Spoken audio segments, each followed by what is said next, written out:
Assalamualaikum warahmatullahi wabarakatuh. Waalaikumsalam warahmatullahi wabarakatuh. Nah, apa kabar semuanya? Baik, Pak. Alhamdulillah. Baik, Pak. Jangan lupa kita selalu memanjatkan puji syukur kehadirat Allah Subhanahu wa taala karena berkat rahmat Allah sampai sekarang kita masih bisa merasakan nikmat yang luar biasa, salah satunya yaitu nikmat kesehatan. Hingga saat ini kita masih bisa belajar bareng di kelas Zoom ini. Ya. Sebelum kita mulai belajar, jadi sekarang kita berdoa dulu. Rosid, silakan dipimpin doanya. Ya, Pak. Baiklah, teman-teman, untuk memulai pembelajaran kita hari ini, marilah kita berdoa menurut agama dan kepercayaan masing-masing. Berdoa mulai. Berdoa selesai. Ya, terima kasih Rosid telah memimpin doanya. Dan jangan lupa yang belum mengisi absen, diisi absennya melalui Google Form ya. Tadi 30 menit sebelum mulai pelajaran, Bapak sudah mengirimkan link YouTube materi yang Bapak unggah. Nah, bagaimana, sudah dipahami semua? Sudah ditonton semua? Sudah, Pak. Pak. Ya, Pak. Jadi tujuan pembelajaran kita hari ini yaitu setelah mengikuti proses pembelajaran secara daring, peserta didik diharapkan dapat menentukan modus data tunggal dan data kelompok, menganalisis masalah yang berkaitan dengan modus data tunggal dan data kelompok. Jadi seperti yang kita ketahui, yang termasuk ukuran pemusatan data itu kan ada 3. Yang pertama rata-rata hitung. Yang kedua apa? Median. Ya, terus yang ketiga? Modus. Nah, yang akan kita bahas sekarang yaitu yang ketiga, modus. Modus suatu data adalah datum yang sering muncul atau datum yang memiliki frekuensi tertinggi. Untuk modus ini disimbolkan dengan MU.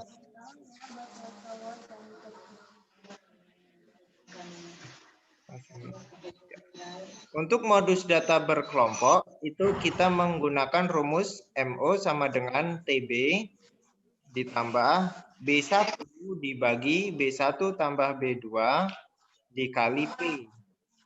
Dengan kelas modus itu merupakan frekuensi terbesar. Jadi sebelum kita mencari modusnya, kita harus mencari kelas modusnya terlebih dahulu. Setelah itu baru kita bisa menghitung rumusnya. Untuk TB itu batas bawah kelas modus. Untuk B1, selisih antara frekuensi kelas modus dengan frekuensi tepat satu kelas sebelum kelas modus.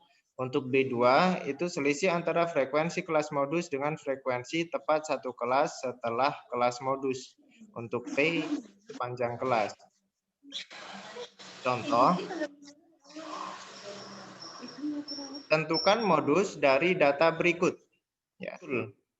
Nah, jadi kalau kita menggunakan data tunggal, di sini contohnya sebuah data yang A datanya 1, 3, 4, 4, 5, 5, 5, 6, dan 7.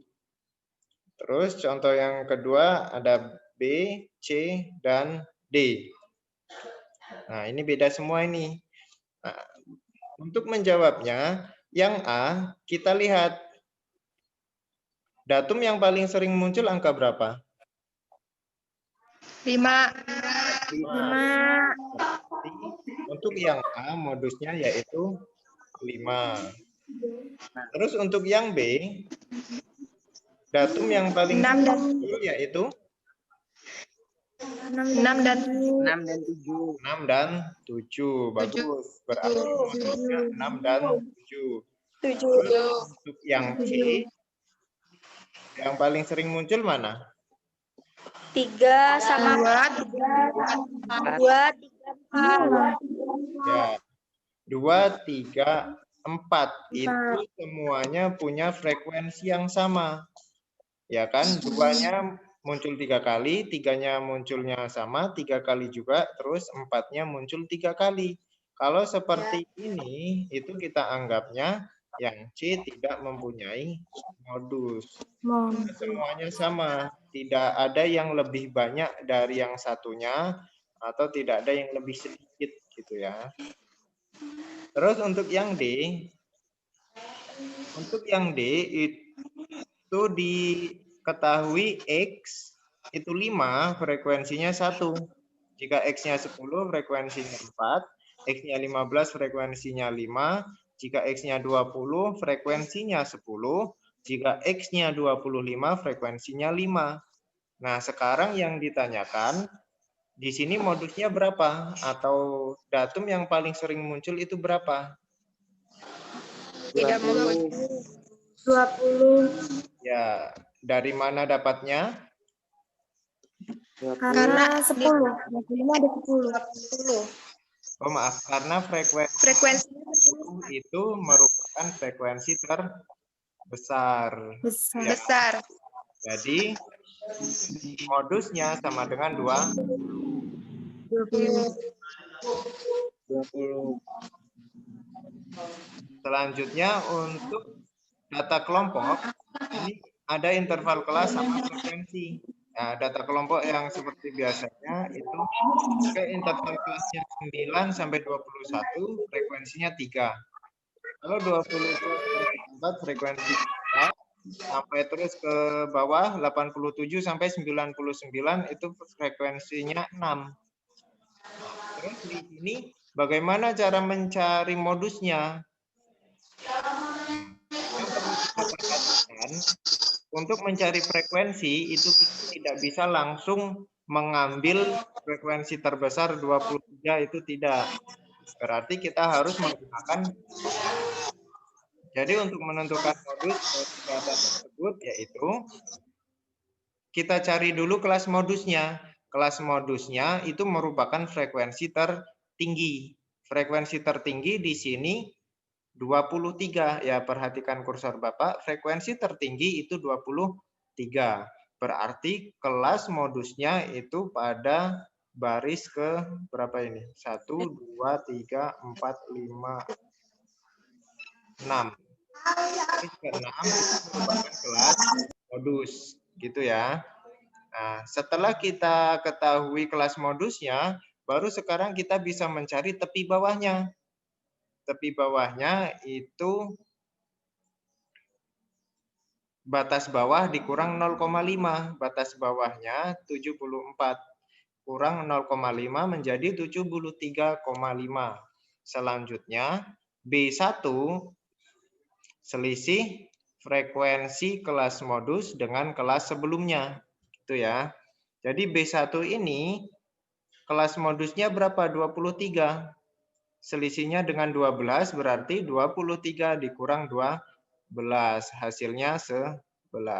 Selanjutnya untuk B2 itu selisih frekuensi kelas modus dengan kelas sesudahnya. Kelas sesudahnya kan 6 di sini.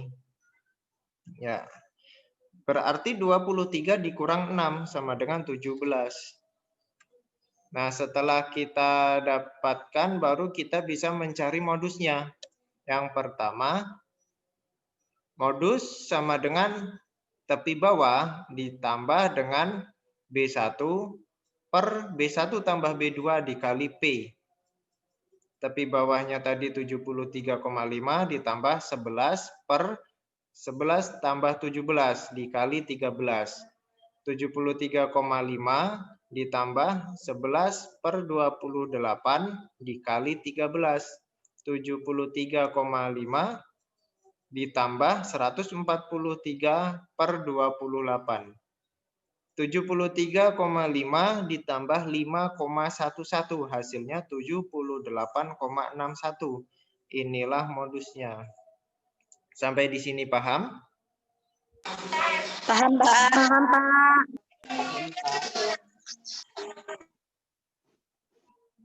Ada yang mau ditanyakan? Enggak, Pak.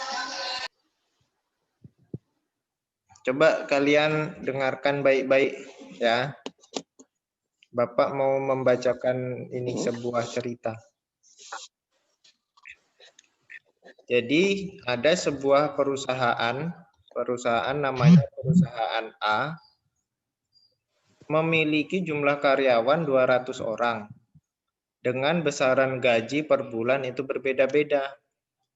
Nah, terus ada 8% karyawan dengan gajinya 1 juta.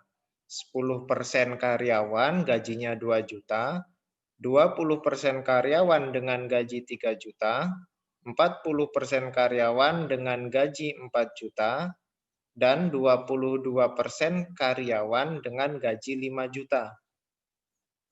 Nah, sekarang bagaimana kita menentukan jumlah karyawan dan besar gaji karyawan terbanyak?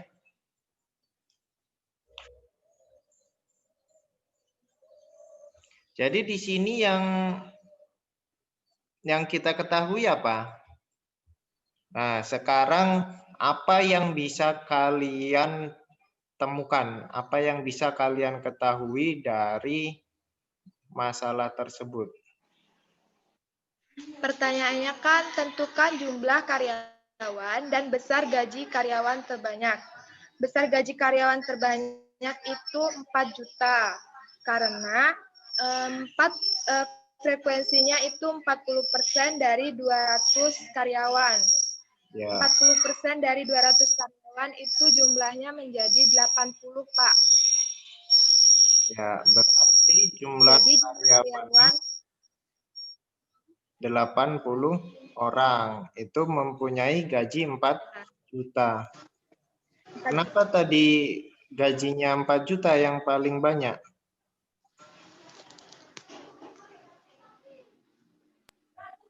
karena frekuensi yang paling besar itu 40%. Oke, bagus. Frekuensi paling besar 40%. Jadi Bapak ulangi, di sini gaji karyawan terbanyak itu 4 juta. Kenapa? Karena frekuensi paling besar itu 40%. Yang lain 20, 22, dan 10. Nah, sedangkan untuk jumlah karyawan yang 40% itu kita dapatkan dari 40% dikali jumlah karyawan seluruhnya. Berarti 40% kali 200, hasilnya 80 karyawan. Paham sampai sini? Paham, Pak. Jadi setelah Bapak jelaskan sedikit mengenai modus, kira-kira modus ini ada manfaatnya nggak untuk kehidupan kita sehari-hari? Ada, Pak. Yang lain? Pendapatnya Ada, Pak. gimana? Ada nggak? Ada. Enggak. Nah, kalau ada, contohnya apa manfaat modus dalam kehidupan sehari-hari?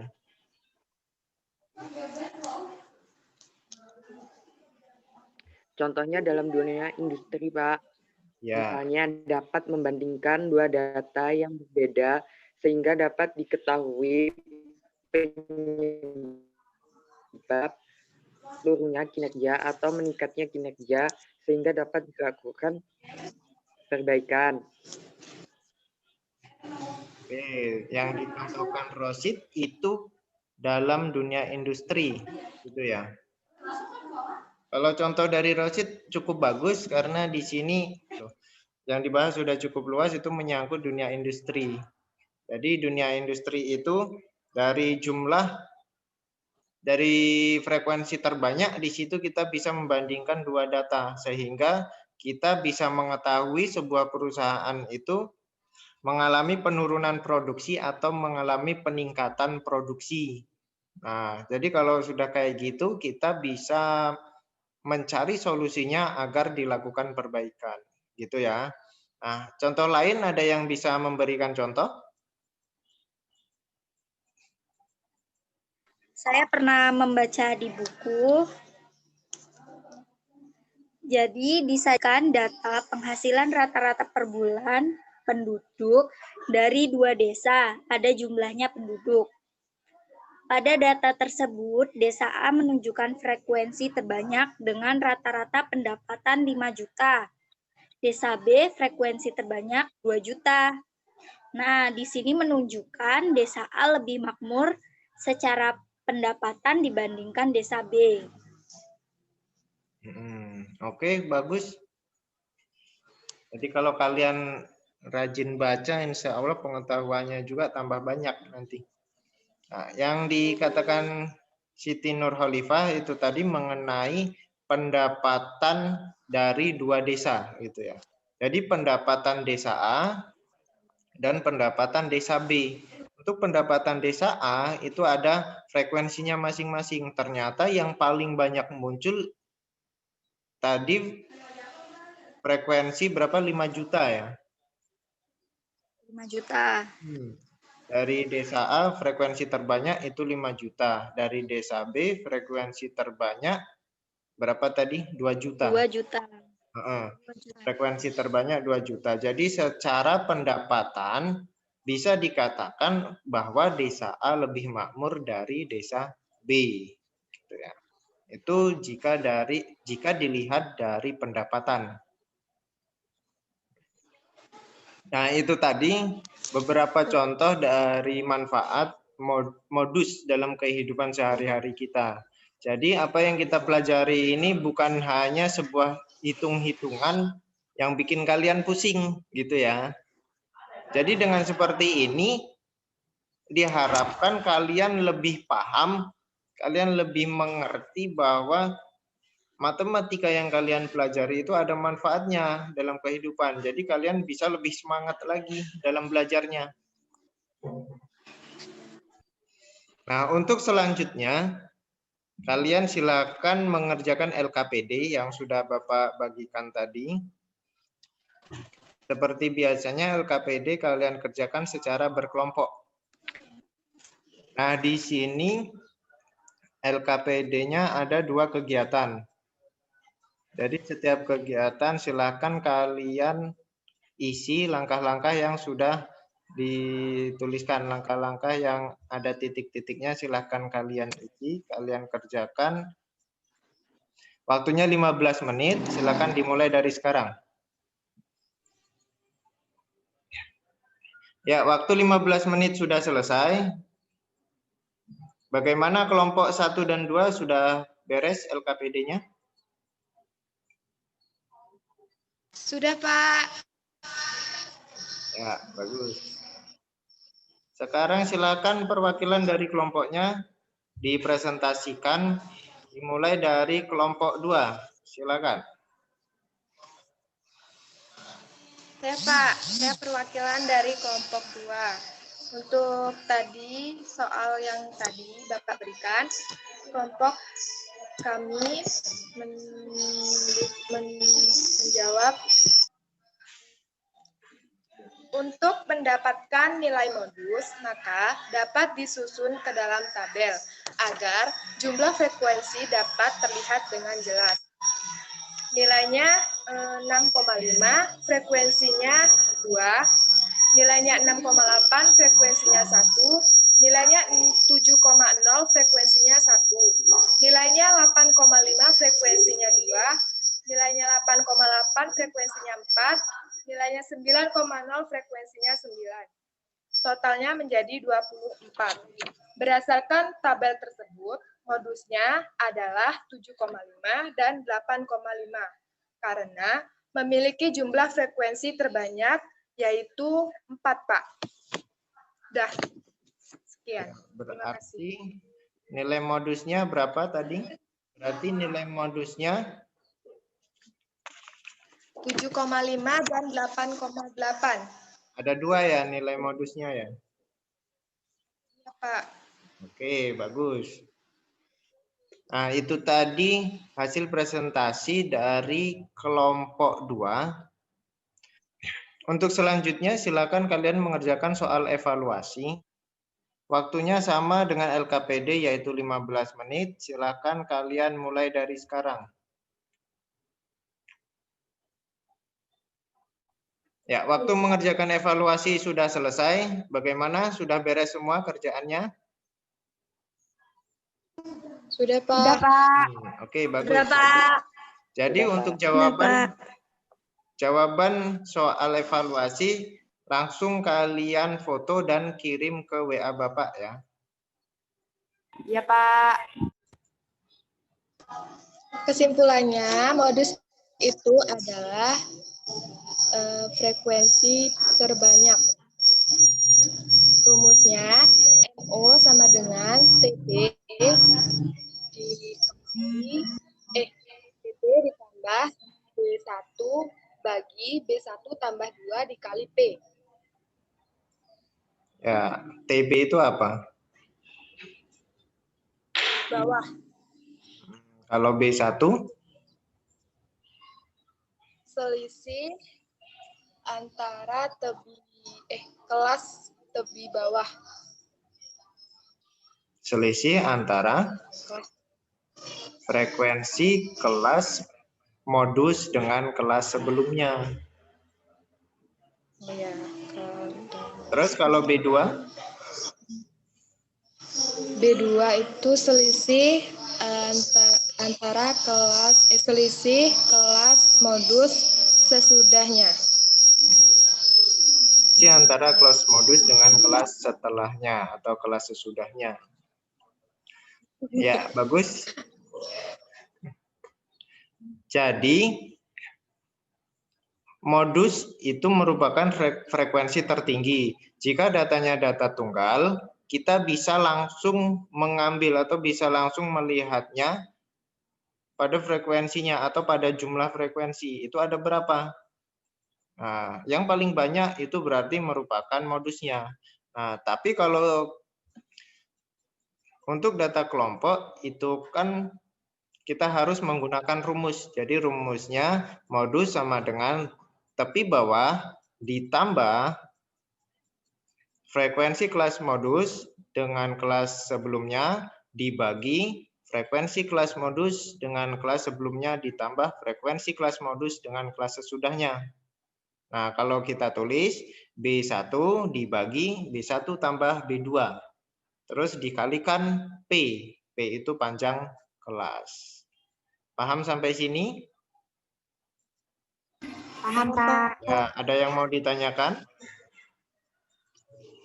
Tidak. Sudah jelas ya? Sudah. Nah, sekarang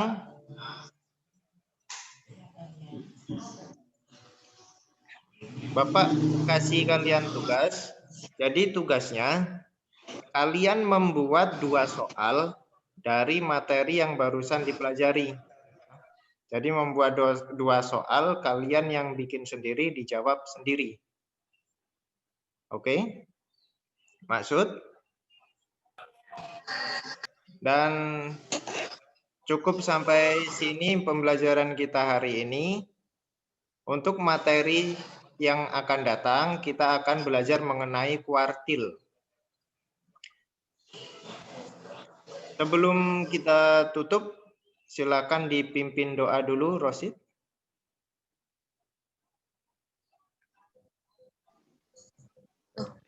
Baiklah, untuk mengakhiri pembelajaran hari ini, marilah kita berdoa menurut agama dan kepercayaan masing-masing. Berdoa mulai. Berdoa selesai. Ya, terima kasih Rosid karena sudah memimpin doanya. Jadi jika Bapak ada salah, Bapak mohon maaf. Kepada Allah Bapak mohon ampun. Bapak akhiri. Wassalamualaikum warahmatullahi wabarakatuh. Waalaikumsalam warahmatullahi wabarakatuh. Warahmatullahi wabarakatuh.